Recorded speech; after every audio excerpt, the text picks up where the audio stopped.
নাও কুসুম, এর মধ্যে 20,000 টাকা আছে, এটা কোম্পানির অ্যাকাউন্টে ডিপোজিট করবে। ঠিক আছে ম্যাডাম। কুসুম, একটা কাজ করো, টাকাগুলো গুনে নাও, কম নেই তো আবার। ঠিক আছে ম্যাডাম, আমি গুনে নিচ্ছি।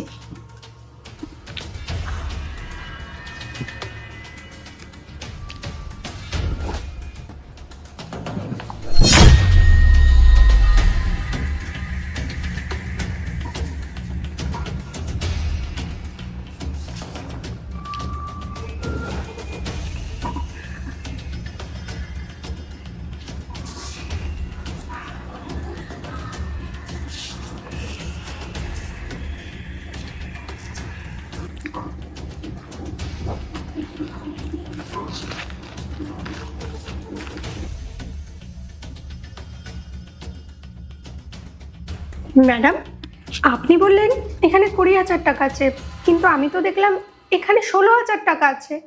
16,000 টাকা? না, সকালে তো দীপ আমায় দিল 20,000 টাকা, এর মধ্যে কমে গেল কি করে? আর আমিও তো এর মধ্যে থেকে কোনো খরচা করিনি।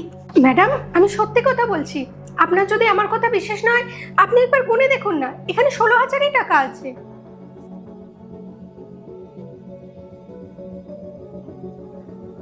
হ্যাঁ, তুমি তো ঠিকই বলেছ, এর মধ্যে 16,000 টাকা আছে।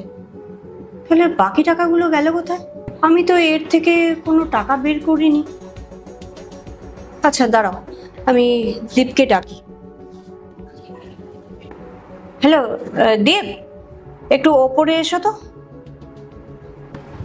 হ্যাঁ বলুন ম্যাডাম। আচ্ছা দীপ, তুমি একটা কথা বলো, সকালে তুমি আমায় কত টাকা দিলে? ম্যাডাম, আমি তো আপনাকে 20,000 টাকা দিয়েছিলাম। দীপ, কুসুম এইমাত্র গুনলো, তাতে 16,000 টাকা, আর আমিও গুনলাম টাকাটা, এর মধ্যে 16,000 টাকা আছে।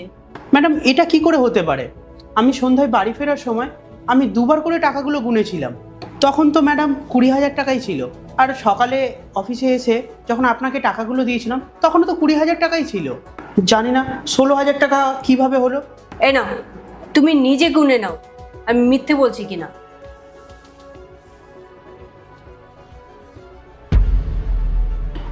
কিন্তু ম্যাডাম, কাল সন্ধে পর্যন্ত এই টাকাটা 20,000 টাকা ছিল, কিন্তু এটা আজ